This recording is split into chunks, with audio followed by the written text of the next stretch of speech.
Alright, hello. I'm gonna spend the next few hours going over the cards in Chrono. So, here I've compiled the list of all 180 cards in the core set that's coming out. Game's not out yet. It has a Kickstarter going up right now. It's a playable version on the tabletop simulator as a mod, so you can play the alpha. There's a Discord, you can play it there. But that doesn't really matter here. I'm gonna go through the cards. This is for my sake, as well as the developers. The developers can use this as feedback if they'd like to. Starting with the first one, we're going to go with Burrowing Beetles. Burrowing Beetles is a 1 mana 1/1 that's also evasive. It's the equivalent to elusive if you've played Runeterra. It has the text of Immortalize. I've seen allies flourish 4 times. It's a small little dude that once it immortalizes, it will flourish every time an ally flourishes, or an agent decays, or you sprout. So it very quickly becomes this big dude. Point is, it's kind of fine, honestly. It's scary. Right now, flourish decks aren't doing very well.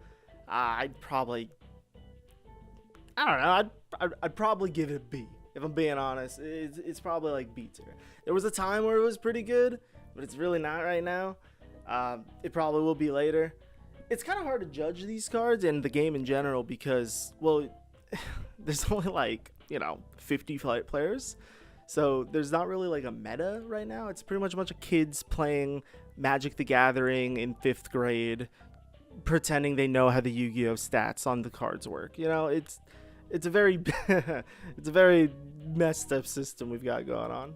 Next we have Egg Tender. Egg Tender's a 1 mana 0/1 that has the ability to deplete it. You can tap it once per turn. When you tap it, it will flourish the next ally you summon. Now, when the alpha came out, Egg Tender was a must include. Egg Tender was pretty busted, if I'm being honest. If you're playing Lifeblood, you've got Egg Tender as your diver, and you're always playing Egg Tender on 1. And then Egg Tender just tempos into a Welcoming Glade, into a Burrowing Beetles, like a 1 mana 2/2 elusive. You could really do a lot with Egg Tender. I think now, Egg Tender's still pretty good. Flourishing may have fallen off a little bit, but I think Egg Tender is just a good card.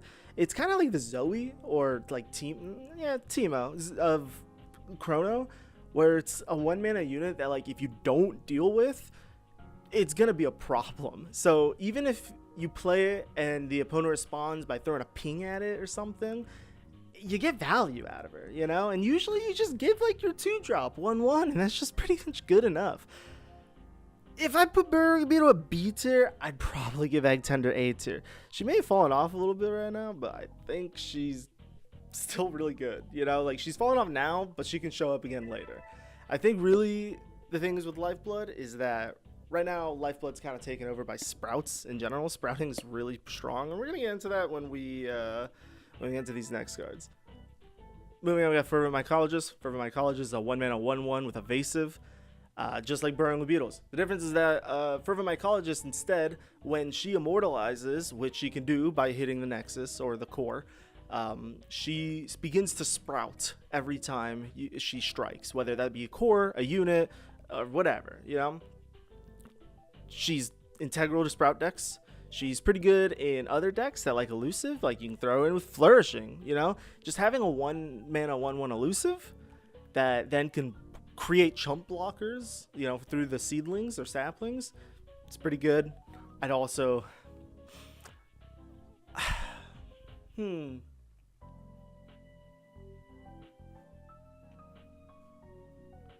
I've got no idea. What would I put Jenny at? I'm gonna go ahead and throw Jenny at B tier. That might be too low, if I'm being honest. She might deserve A tier, but I think she's fine as B tier. Going on, we have our final 1-drop for Lifeblood. We have Gardener Apprentice. Gardener Apprentice is a 1 mana 1/1. I'm sure you're sick of hearing that. That on Advents, which is ETB, Battle Cry, whatever you want to call it. It's on Advent. You sprout 1. Anyway, he's really integral to Sprout decks. He's your 1-drop that you're doing that sprouts 1. And honestly, he's pretty good just for like if you're doing like a Lifeblood Swarm and you're not really going Sprout, because it's just a 1 mana 1/1 that creates a 1/1. It's pretty good for going wide very quickly early in the match. He also immortalizes into a Sprout Payoff, which is pretty decent. I'd probably put him I'd probably put him at B tier. I mean, he goes into a few decks, and now that I'm thinking about it, I want to drop Egg Tender into B tier, and throw Fervent Mycologist up to A tier. Because if I'm being honest, I was looking at Egg Tender with rose tinted glasses. Oh man, Aardvark what the hell is this? Aardvark Precinct Captain. 2 mana 1/1, Advent, Sprout 1 for each ally, and then he immortalizes when he sees his board is full, essentially. Yeah, when he levels up, he becomes a 4/4, and when he levels up, we switch to Deadly Fauna, which Deadly Fauna just gives all of allies and enemies Overwhelm. It's just one of the timelines. There's 8 in the game, and I'm not really getting into it here. I'm kind of going to assume that if you're watching this, you have some idea of how Chrono works. I don't really want to go into detail of how they all work, you know? Aardvark Precinct Captain is a pretty integral part of Sprouts as well. He is a good diver, honestly, instead of an agent. It's nice to have them when you already have like 4 units on, and you throw them down, and then they get board wide buffs, and then he levels that turn. It's pretty good. I'm kind of biased because right now Sprouts are just good. You know, like a lot of the cards in Sprout is good. I think this is one of the reasons why. So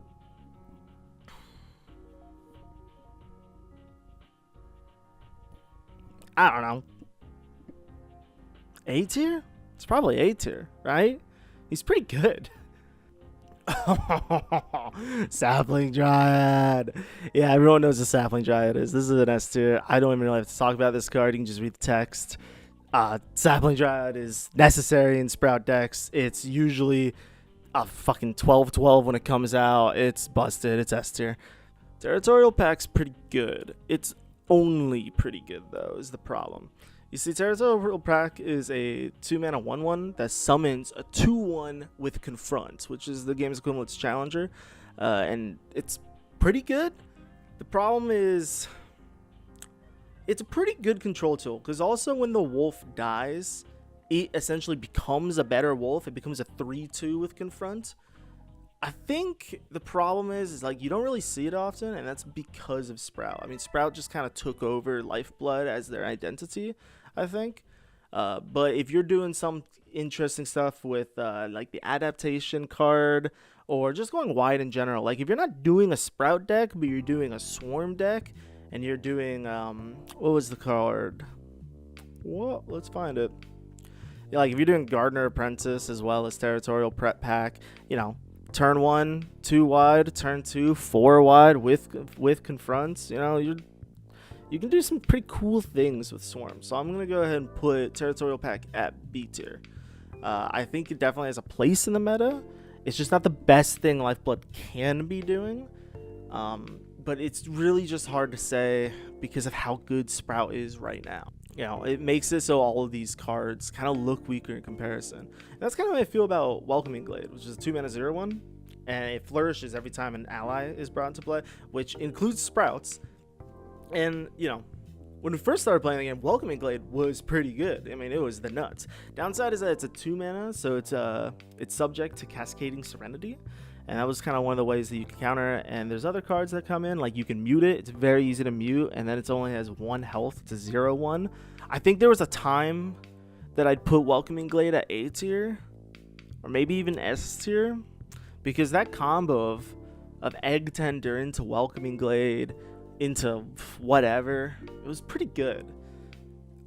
It's kind of fallen off as more removal and tools have come into the game.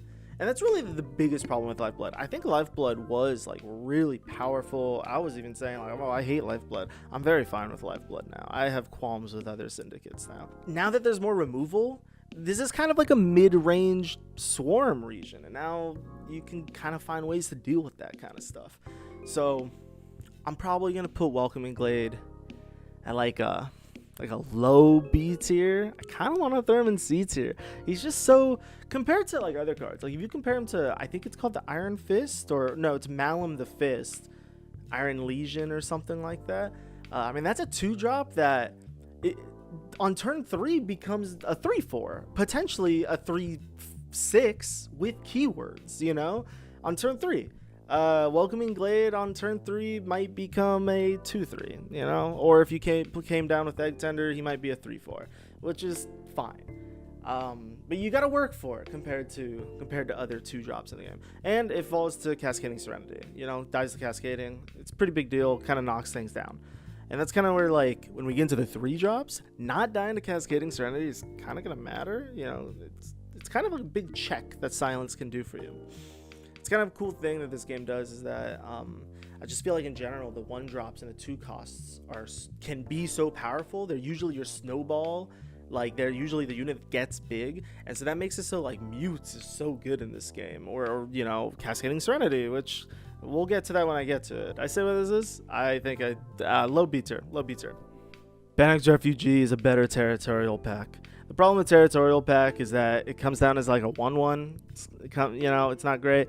Bannock's Refugee is a 2-2 that, you know, isn't much better. It's a 3-mana 2-2 that summons a wolf as well. But the difference is that its immortalization is that his immortalization brings you to abundant growth, and he has a pretty good stat line as a 3-4. It's the same thing as territorial pack though, where he is good at going wide, but the abundant growth takes advantage of going wide because abundant growth gives everything 1-1. And he turns into a 3-4, so he essentially takes the stats of that wolf in a better way. You know, if he was a 4-3, he wouldn't be that good, but as a 3-4 and you transition to abundant growth, he's a 4-5. Like, he's pretty chonky. He's more like Chonk the Calm than Bronk the Calm, if I'm being honest. Sleepy Druid is kind of like Egg Tender, where Sleepy Druid used to be a lot better. I think the difference is that actually Sleepy Druid is still very good, and now that people just aren't playing her because of Sprout taking over. But, you know, I've seen her in a tempo-based deck with Depletes going off, with Telepathic Scavenger. She's essentially just like, every turn, you get to do a combat trick. The nice thing with Sleepy Druid is that it's a, you know, obviously you make your things bigger every turn, but you use it defensively every turn. I think the downside of Sleepy Druid is that her immortalized form, Decaying, isn't extremely useful, but I don't think that stops her from being S tier. Sleepy Druid is good and is on the same level as Rotting Rocker, I think. It has less stats, but you get to choose. Rotting Rocker is random, so the consistency of Sleepy Druid is nice, and it's 3 mana, which means it's outside. Like, it's a constant backline unit that's outside of Cascading Serenity, and you can try challenging it, but then it's gonna flourish itself, or I'm gonna respond with a Bloom, or I'm gonna respond with whatever, and I'm gonna keep it alive because Sleepy Druid is pretty damn good. It's just a constant protector of my units, and when I'm playing Lifeblood, that's pretty much what I'm trying to do, is protect my units. Terracer Riders are 4 mana 3/3. It's also evasive, so a 4 mana 3/3 evasive is actually just pretty good when it comes to stats, if I'm being honest, and it's really easy to level. It levels when it structs the enemy core, and then from there becomes a 4 mana 4/4 that when it survives damage flourishes. You know, that's pretty big because if you've got this elusive unit, your opponent's going to be throwing spells at it, but you can't double Sunshock this thing because it's going to flourish. So you need like a big spell, or if you try to challenge it, you need a big unit to challenge. It's a pretty damn good unit that doesn't necessarily have the synergies to go with other cards or other specific deck archetypes. I usually just end up throwing it in because I think it's just generally good. And I think because of the lack of synergies, that's usually why it ends up falling out of decks. It's definitely finding its place, like with Sleepy Druid, with Egg Tender, because, you know, it becomes bigger. And that's pretty much what you kind of want to do. I'd probably put it at like C tier though. I think often it's the one I'm considering cutting. And I'll be honest, by putting it at C tier, I don't think I'm confident with that. I could also see it at like a low B tier. You know what? I'm going to do that instead. I'm going to give it a B tier. B tier is fair. I like to see it. I like to put it into my deck sometimes. And when my opponent plays it, I go, fuck, I got to deal with that, you know? And I think any card that makes me feel like, fuck, it usually deserves more than C. I'm going to be honest. I don't really have that much experience with Sap Sapper. I love the name, so S tier for that. But realistically, I think that Sap Sapper is going against the game plan of Sprouts in general. I think you can do like a control-y variant of Saps. It's Sprouts 2, which is nice, but you know, pretty much what Sap Sapper does is that when your Sprouts die, it deals 1 to everything. And Sprouts are usually a go wide deck. So when you're dealing 1 to everything, you're kind of just hurting yourself, especially because you automatically sprout twice. So if one of your sprouts die, usually the other one's going to die. So it's 2 to your entire board. And then you're the fucking swarm deck, you know?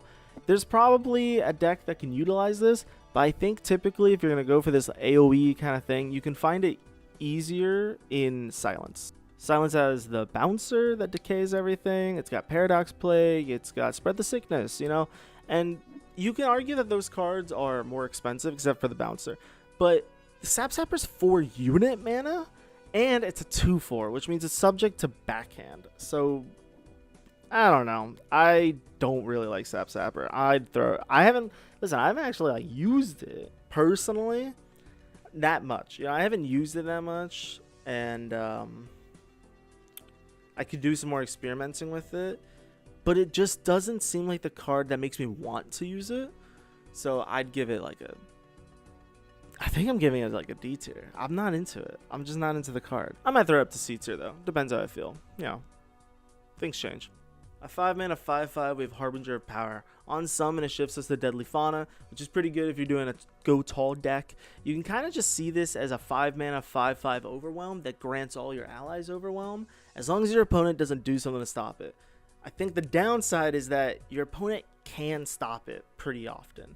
At 5 unit mana, your opponent can usually respond with like a 1 mana unit or a 2 mana spell. Actually, there's a 1 mana spell that does it. It really depends what kind of deck you're going up against. The nice thing is that usually shifting timelines is like a slow or unit speed action. So it does force your opponent to spend their action essentially changing the timeline rather than dealing with the 5/5, because the 5/5 is still a threat. It's still something you got to worry about. It evolves into Evolution Incarnate. I don't see it evolve very often. I think that's just a me thing. It's pretty easy to evolve, especially now that there's other ways to get to Deadly Fauna. I would probably give Harbinger. I think Harbinger of Power is like the perfect B. You know, it's just a good unit that isn't that great, but it makes room. Like, I make room for it in my decks for sure. The other 5-mana unit that Lifeblood has is Spark of Bounty. Spark of Bounty is a 5-mana 4/4 that when you advent, you shift to Abundant Growth, and that's necessary because what it's trying to do is it immortalizes when you have at least 15 strength, you know, amongst all of your allies. And once it immortalizes, it will then at round end start flourishing those allies. So I think my problem with Spark of Bounty is that it kind of feels a little win more. You go down a lot on tempo because you're kind of playing a 5-mana 4/4, technically a 5-mana 5/5 because it goes into Abundant Growth. But then it has to be round end, you know, round end, immortalize, and then round end, flourish. So it has to survive 2 whole rounds, and you have to have a board to make it, you know, immortalize because it needs 15 strength. So it kind of just feels like if I have a board with 15 plus strength, I'm probably already in a decent spot, and I don't think gaining 1/1 every round is going to help all that much. It feels a little win more, and I think I'd rather play Harbinger of Power, and so I'm going to put it at C tier. Zealot of the Hunt's a good one. It's a 6-mana 7/6 that grants exposed and -1 strength for each agent in your graveyard to an enemy agent. So very often, like if you're playing Sprout, or even if you're not playing Sprout, you're just playing like a normal deck. Normally when this throws down, first of all, great stat line for 6. But even if you throw this down on 6, it's usually going to be like -4, you know, -4 and exposed. It's kind of like, you know, I've heard someone say it's kind of like the Vengeance of Lifeblood because of its mana cost. You know, you throw it down, it's Grant, so you can essentially neutralize an enemy from the game. You can like permanently frostbite them, you know. And if you don't, or if you do later, it's also exposed. You can pull him when you're attacking. Then if Zealot of the Hunt kills an agent, not the agent that's exposed, any agent at all, then it immortalizes and becomes Kalar. Kalar is the first one of the Kalas that we're going to go through. There's a Kala in each region. But what Kalar does is every time it destroys an agent, it will then revive an agent from your graveyard, which is like really off for their syndicate identity. But it's great. It's a really good card. It allows you to it's completely revives it. You know what I mean? Like, you get free agents. It's overstated, I'd say. I mean, like, I wouldn't say overstated, but it's well statted, especially for its effect. I think its effect is very strong. I think Zealot struggles because it's 6 mana and removal is pretty good in this game. But that's not going to stop me from trying to put it in every single Lifeblood deck I've got. So I'm going to give it an A tier. The 8 mana Rico Rex, Recco Rex, Wee Rico, Wee Rex, Hungry Tyrannosaur is a big overwhelm unit to top off Lifeblood and its strategies. At 8 mana, 8/7, it's kind of missing. Normally you've got square stats, but what helps it is that it's got Confront. Confront overpowers a very powerful keyword combination, and it does make it when I come down, you better fucking deal with me. The nice thing about the you better fucking deal with me is that also when it comes down, it gives you a throwdown, which throwdown is essentially just single combat. So you throw down big dude with a little bit of power reserve.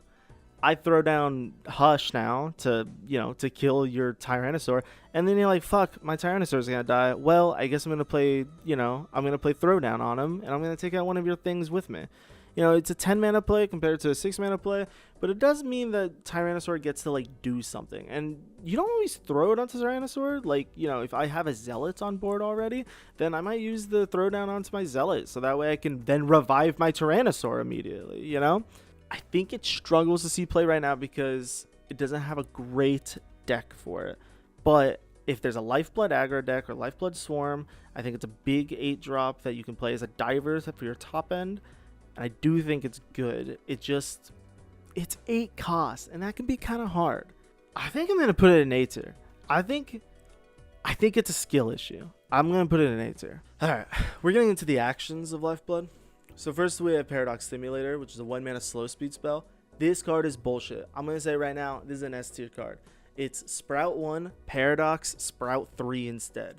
Paradox is way too easy to set off. If you're already playing a Sprout deck, you're going to set it off because you have all these saplings. But very often, I'll set off Paradox just because my opponent is playing Paradox. People like to play multiple copies of the same units.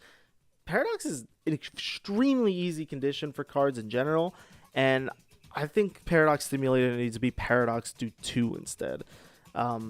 You have to consider, like, Paradox is a 200% increase for what's a very easy condition. I think this card is, especially considering that you can later double your Sprouts. This can be a 1 mana Sprout 6. This card's stupid, and this is like the reason the Sprout is so busted. This is S tier, and I think should be nerfed. This card's insane.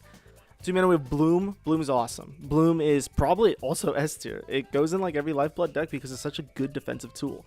It's +2 health, which I can use on Egg Tender. I can use on my Welcoming Glade. I can use on one of my Sprouts. I can use on whatever I want. But not only that, if my opponent's attacking and I place Bloom, so my unit will trade well, I'll also then summon a little 1/1 shitter that can chump block something else. It's great in Sprout decks because it makes my Sprout guy a bit bigger. Or it's great in any deck because I get a little chump blocker. Or I can use it aggressively and use it as a 2 mana summon a 1/1 that I can swarm with. It's really good. I'll put it at S tier. I don't think it needs to be nerfed in the same way the Paradox Stimulator does. Or if you were going to nerf it, maybe this card should have Paradox Sprouts 1. Like, I like what it does. It might need to be more conditional. I just think it's one of those cards that's like, this is really good. That doesn't mean it needs a nerf. Kind of in the same way that people viewed like Troll Chant or Sharp Sight. I guess Sharp Sight ended up getting nerfed. How about Single Combat? Everyone likes Single Combat. Doesn't need a nerf, but it's very good. Speaking of Single Combat, I'm going into Throwdown, which, if you read the text, is Single Combat. This is Single Combat. Like Single Combat, it's great. I think it's worse because of its region, maybe. It's kind of hard to say. Sometimes I feel like I put Throwdown in my deck, and then my deck pretends I don't have it. So I feel like I've never actually used Throwdown all that often, but I always put it in my deck. I think it's like Single Combat. It's very good. It's not busted. I'll put it at A tier. It feels very fair. 3 mana, we have a newer card called Scent the Prey. Scent the Prey is a 3 mana immediate. You choose an ally, you grant to all enemies with less strength than that ally exposed, and then you can shift to either Abundant Growth or Deadly Fauna. This is immediate speed, and that's kind of where its power is. This can be an immediate speed combat trick to grant everything, you know, +1/1, which will then allow you to deal more damage to the core, or it can be an immediate speed Deadly Fauna, which can give everything overpower, and then you deal more damage to the core. It's pretty good. Like, it's essentially, you know, if you have a board and you're already winning on the board, this can kind of turn your board into a surprise win condition. And that's if you use it as a combat trick. If you use it before you go into combat, then they have Expose, and then they'll have Overwhelm, and then you can, you know, do whatever. You can manipulate the combat. At 3 mana, it's pretty good. It might be too good. It's one of those things where I don't think it should be 4 mana. Maybe it should. Maybe it just needs to be a fast speed spell instead. It's kind of hard to say. I think for now, it could be left as is. I'm going to throw it in A tier. At 4 mana, we have Convergent Pack. Convergent Pack is a slow action. It is shift to Abundant Growth. For every 2 timelines in the timeline stack, summon an attacking wolf confronting the weakest unconfronted enemy. So this is essentially, you summon a bunch of 3/2s that are confronting.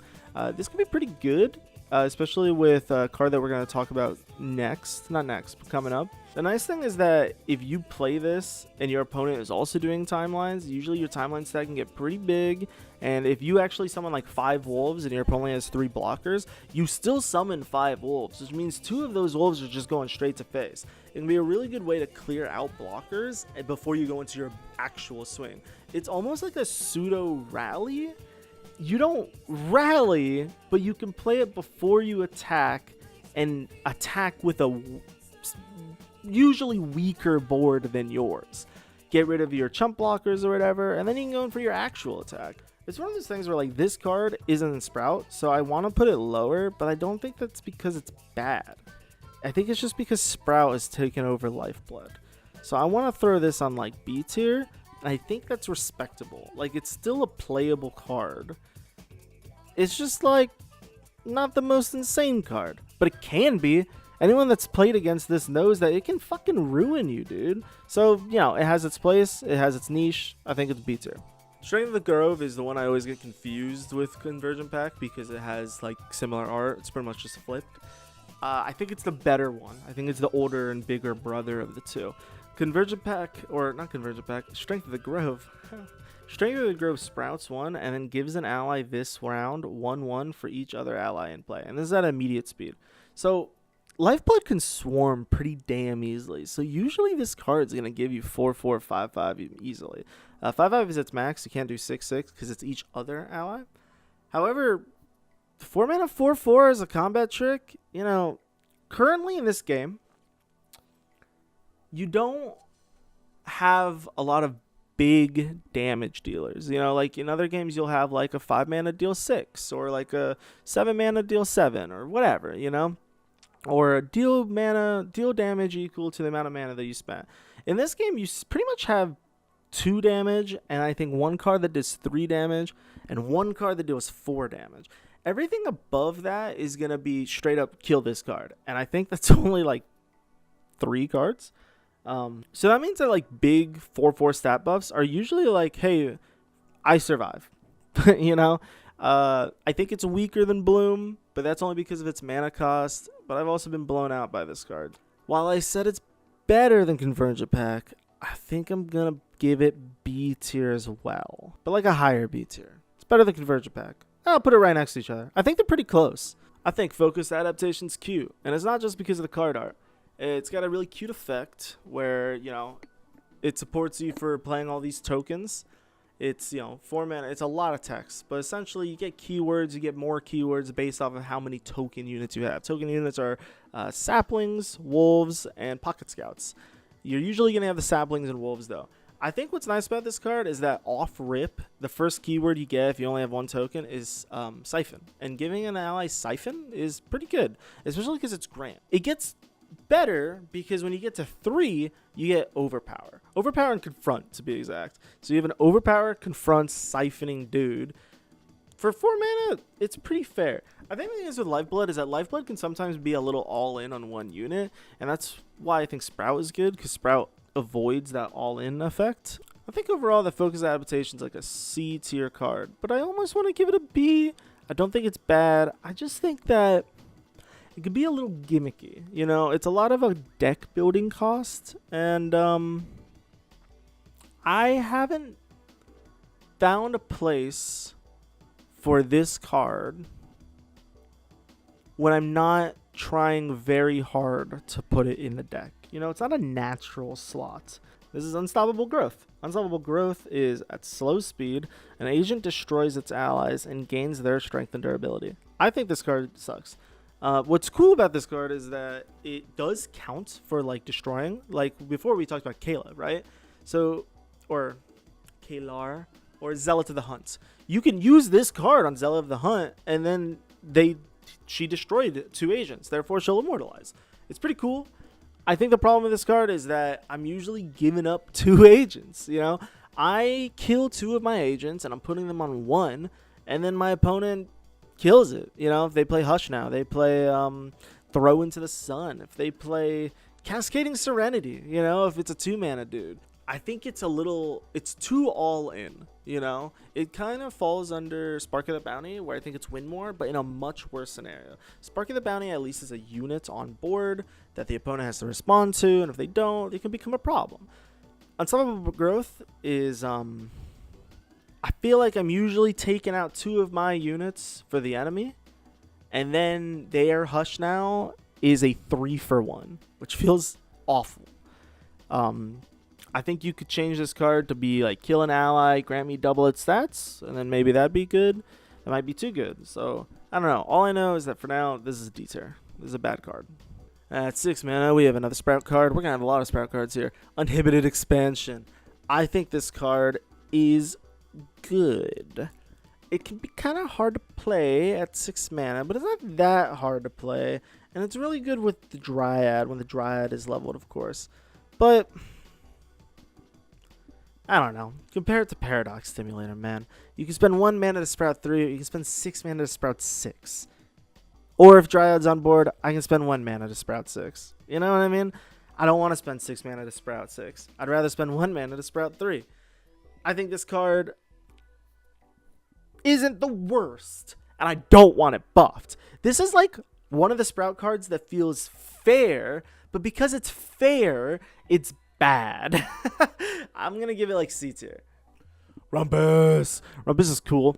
I think the problem is that Lifeblood doesn't really go for this kind of strategy right now. Rumpus is big board, take out your big board. You know, it's pretty much I play a throwdown on every single one of my allies. And I think that's pretty cool. I think it's a little bit win more. You know, you got to get to a really good board state for this card to be worthwhile. And I also think it's one of those cards that will be better in the future. I think when we have more agents that have strike abilities, you know, like when I strike, generate this card or whatever, I think that's when Rumpus will become good. For now, in its current 180 cards core set, I think Rumpus at slow speed isn't great. I'm going to go ahead and put Rumpus at C tier. 7 mana, Symbiosis. Grant 2 agents each other's stats and keywords. I think this is the same problem as Unstoppable Growth, where it's essentially like all in, except now it's at 7 mana. It's pretty easy to disrupt. If I'm trying to like give my Sapling Dryad elusive with Jenny or whatever, my opponent's just going to shoot Jenny. It doesn't really work out a lot of the time, and I think it could do something better. I don't know what, but at 7 mana, it's too easy to disrupt. And it kind of means that I never play it, I never see it played, and I think that if my opponent played it, I would end up winning the game because of the tempo loss. I'm going to put this at D tier. This card's bad. For what it's worth, though, I also think this card is fun. 8 mana, Chrono Synthesis. This card has the problem that I think Uninhibited Expansion has, where It costs a lot when you compare it to Paradox Stimulator. It's a Sprout 1 for every time you've sprouted this game. And this can very often be, you know, an 8 mana Sprout 12, Sprout 14. And that's pretty good. It becomes harder and harder to justify spending most of your mana on one card in this game. What's happening here? I just think in this game it often can be hard to spend 8 mana on like a spell like this. You know, you could see it as a, you know, my opponent plays Quiet Repose, wipes my Sprout board. I play this and I bring my Sprout board back. I think that's cool. And I think that means it does serve a place. I haven't seen anyone use it. And I think that's because 8 mana is a scary amount of mana to spend. But I see the purpose. It is a I come back card. You know, it's a comeback card.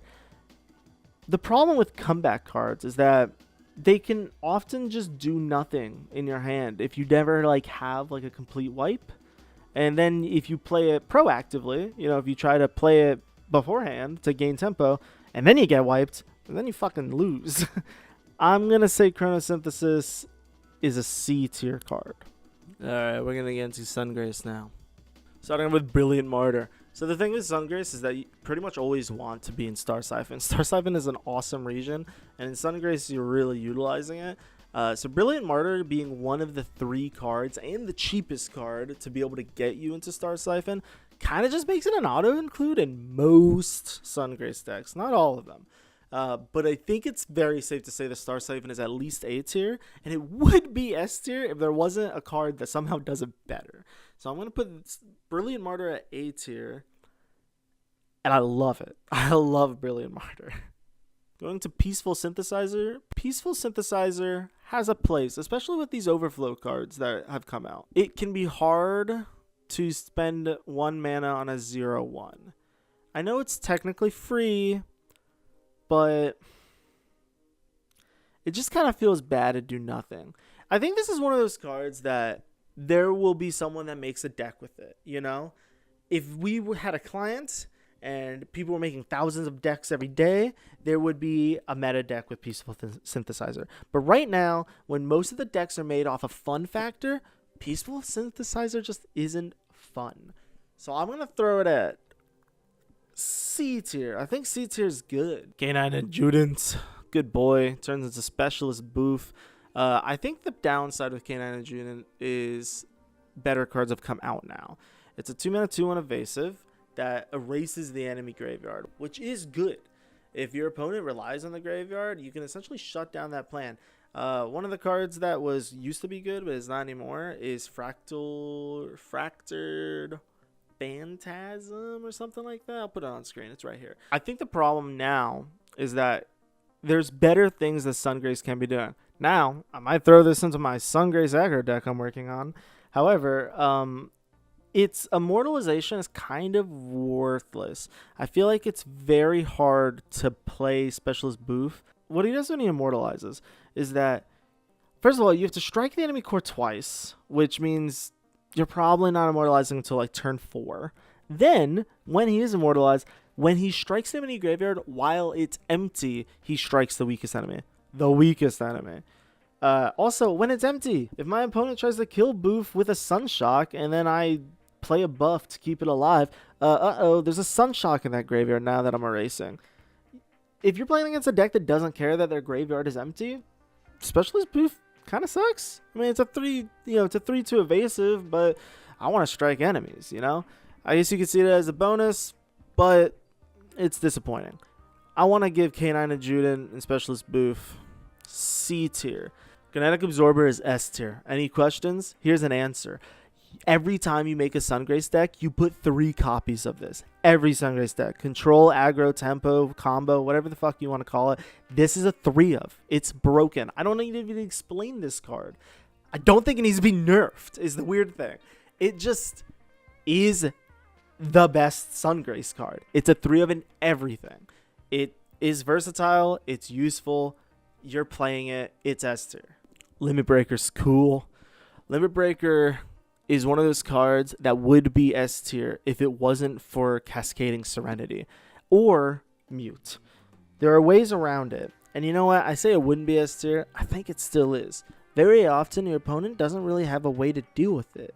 And then, it snowballs very, very fast. And even if your opponent does find a way to deal with it, like, a 6 mana Hush now, you'll be very happy to know that you only spent 2 mana on that bad boy. I think Limit Breaker and Malin the Fist are probably S tier cards. But they might be A tier. It's one of those cards that seem very strong. But again, if we were in a client and this was a meta deck, I think it's so easily counterable, So I don't know if it would be the type of card that would be like tier 1. So I'm going to put it at A tier. We have our 3 mana 0/4 Hidden Locust. This is like the wording stones of Chrono. It used to see a lot more play, and there's still places where I do see play, but ever since Suncursed Conduit came out, it kind of took the spotlight because of its versatility. In ramp decks, it does its thing, but Suncursed Conduit does its thing as well, while also taking your opponent's graveyard away from them. There's something to be said when it becomes a 3 mana 5/5 with overpower when you hit 10 power crystals. But it just kind of seems outclassed right now. I want to put it higher, but Suncursed Conduit kind of stops me. And that's why I want to put it at C tier. I think that's wrong. In a weird way, I think we're going to move on from Suncursed Conduit. Right now, we're all playing it because it's a 3 mana with a better stat line that has a better effect and blah, blah, blah. But Hidden Locust is a damn good diver to just make sure you have on turn 3 and you can still block with them. I'm going to put Hidden Locust at... I can't do it. It's a C tier card. Suncursed Conduit is a better Hidden Locust. Not only does it have a stat line that you can actually block with, but it will erase cards from the enemy graveyard. So if your enemy is trying to do some graveyard shenanigans, you can stop that shit. And it's at instant speed, so they can't respond to that shit, which is also why K9 Arjuna isn't that good anymore. Because I'd rather just play Suncursed Conduit. If they're playing something to do with the graveyard, usually you just have to delete like one card. You don't have to delete their entire graveyard. And the thing is that all of the weaknesses that Suncursed Conduit has, Hidden Locust also has. If you're getting backhanded or if you're getting challenged, it's the same amount of health. It just has strength. I know you're going to decay and it's going to get weaker and weaker, but usually that doesn't actually matter that much. You get your power off for like 2 turns and then you're good. I'm going to put Suncursed Conduit at B tier. Swashbuckling Diehard is cool. I don't think it's very good. I know there's an infinite deck, like there's a deck that can not go infinite, but you can constantly copy it and you can do cool shenanigans with it. I think it's hard to pilot, and I think the reason it's hard to pilot is because the card is kind of hard to use. It has fun things, and I think if it was in Splinter Gleam, I'd like it more. But because it's in Sungrace, I'm just usually doing different things with Sungrace, I think. It being at 1 health usually isn't a problem because, it phases out when you ping it. But if my guy gets pinged and it phases out, it's still not attacking your face. So it's 1 turn removal, but it's still removal. And then when it immortalizes, it loses that phase out. So then it's a 4/1 that you ping out. And if you ping it out, the stats go somewhere else. And it's not bad. It's just, it takes a long time for it to happen. And I think there's a place for it. I don't think it's bad. I just think it's okay. It's very niche. I'm going to give it C tier. I think Debris Collector has fallen out of the meta as more cards have come out. However, I still think it's very good. It's very often just a 4 mana 4/4 when you play it, which is fine stat line, but it's a 4 mana 4/4 that grows every single round and then eventually gains overpower. The downside to it is that it can easily be hushed, and this is a 0/0 stat line. So if it's if it's muted, then it dies. No ifs, ands, or buts, and that can happen at 2 mana, 3 mana. Yeah, it can be taken out by 2 mana and 3 mana. You only spend 4, so it's not a huge investment, but you're often looking for something a little bit more from Sungrace. Sungrace is very good at these combos, OTKs, spell slinging, whatever. And just playing something that's like square statted until you get to turn 10, which by then your opponent can probably do things to stop you, whether it be phase it out, rewind it, kill it, I think I'm going to give it C tier. It kind of falls under the same thing where it used to be good, but it's just kind of not anymore. and I don't know what you'd really do to change it. It just feels like the natural way for a card like this to go. Starfield Medics, 4 mana, 4/3. This card's cool. I think this card has a lot of synergies with other cards. At its worst, it's a deal 1 to the enemy board, which is kind of solid at 4 mana. At its best, it can trigger self-damage synergies. It can do healing things. It's really good. It can do the Malark thing, you know, because you deal damage to Malark and then it phases out, so you don't have to rely on your opponent to ping it. I think it's pretty good. Because it feels bad to play like a rebuild on your Malark or something like that, because then you have to play a card and then that's all you're doing. But with this guy, no, you're dealing 1 damage to the enemy board. You're just also phasing out Malark. I think it's good. I notice it doesn't really immortalize very often, at least not in my games, but I don't think that's that bad. I mean, its immortalization is very good. I think it's pretty worthy of at least B tier. It's definitely something you can build around. It's something you can make a deck through. I think A tier is just kind of more reserved for something that is... I'll give it high B tier, though. Containment Breach is a card that used to be cool. I think now it's just kind of scary to deal 3 damage to the entire board. I think it's because I'm a filthy mid-range player, but I'm often trying to build up my board. I think it's a cool control tool. The other problem I have is that it deals 3 damage to my face. And if I'm control... I'm going up against aggro. I don't want to take 3 damage to my face, man. The other downside is that it loses its ability. It becomes a 2/8 evasive, which, yeah, it's got a lot of health and whatnot, but, man, 2 damage for 5 mana for an evasive unit, it's just not enough. I think if this was something like a 3/8 evasive or even a 3/7 evasive, it might see a little more play. But right now, I like Containment Breach. I don't like Penance Star. I'm going to throw Containment Breach at D tier. Lightsteel Engineer is real good. Lightsteel Engineer might be S tier. I haven't really decided yet. I think it's a build-around card that has a lot of fun potential. And I think, really, I'm going to decide right now. It is A tier, editor. Editor, put it at A tier. But it will be S tier at some point. This card's going to break the game. It kind of limits how many sacrifice cards that you can throw in the game. And there's really not that many right now. But the more that Sungrace gets, the more that Silent gets, the scarier this card's going to become. And I do think this card's scary. Out of the decks that I played, this probably is my best one. And I don't play it that often because it feels a little unfair. And it's very passive. I'm going to put Lightsteel Engineer at A tier. Lumbering Starseeker's cool. I'm sorry, what am I? None of us understood how it worked. I didn't realize that it would immortalize on 5 when I played it, when it gets struck because of its delay. It's pretty cool. Now, I don't think it's a busted card like you made it out to be. However, this little guy, well, this big guy, he has a purpose now. And I think he's a solid B tier. And with more experimenting, he might even be A tier. But right now, I'm going to put him in B tier just to be safe and not upset all the other players. Jury of the Second Law is cool, but not as cool as its immortalized form. Chaos Conductor Blitz goes insane. It can give you 3 Sunshocks a turn, and it makes them half off, essentially. You double that with something like I think it's Dabu or Delu or Dali or one of those Das. You can throw 6 Sunshocks at their face. It's a really fun combo that you can do. And I think it's just a good stat line. A 6-mana 7/5 with Blitz is a real threat. You gotta block that thing, or you gotta throw a Hush Now at it, or you gotta do something. It's definitely a threat that you have to answer to. And even if you answer it, if the opponent has their Sunshock sitting in hand, fuck me, man. That's at least 6 damage to face. I think it's a very real card. It's great for combos. The only downside is that it's kind of hard to level, but it's not that hard to level. It's pretty good. I want to put it like low A tier. I like Magmatic Tether. I think I like Lightsteel Engineer more. I lied. I know I like Lightsteel Engineer more. The other thing is that I kind of like Chaos Conductor Bolts more too, which is a little scary. Which means that I'm kind of thinking about putting it down at B tier.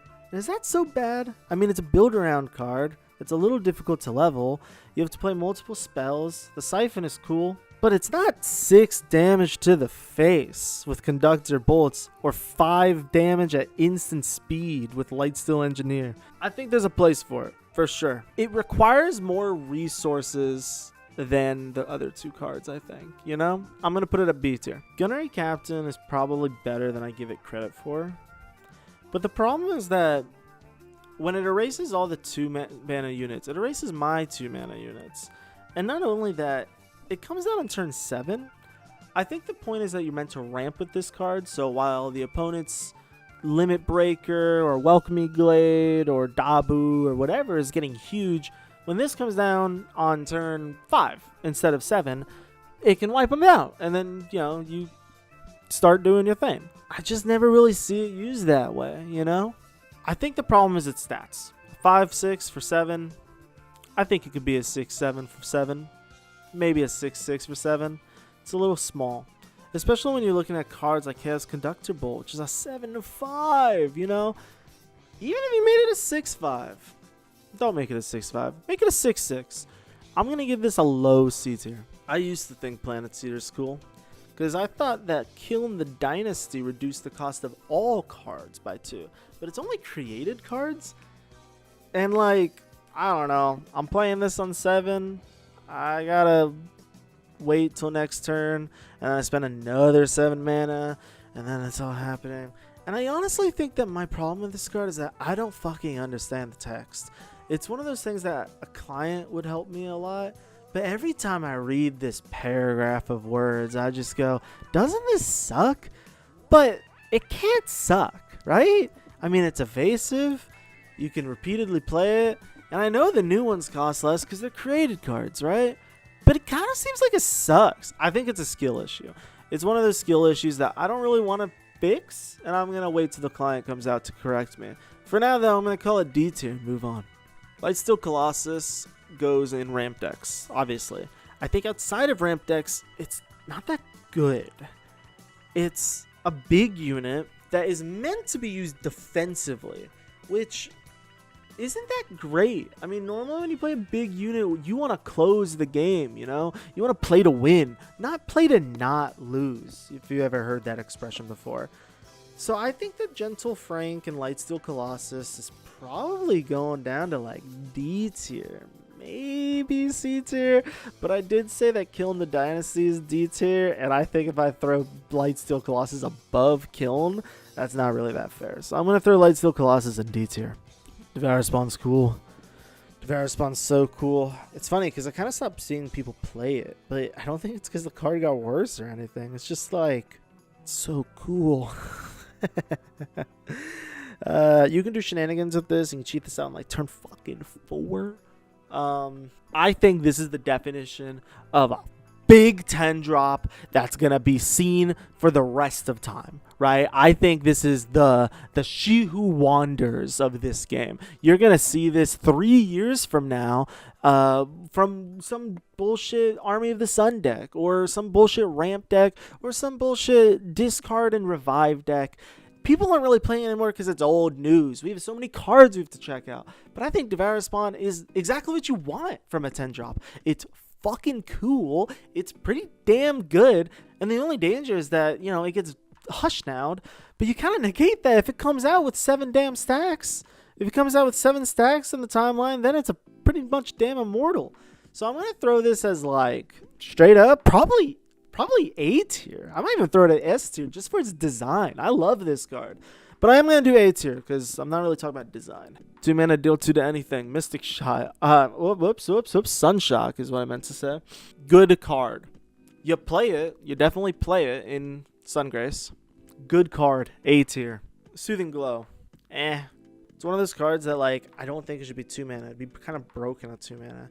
And there's probably definitely a deck for it. I know in the heal decks it's played.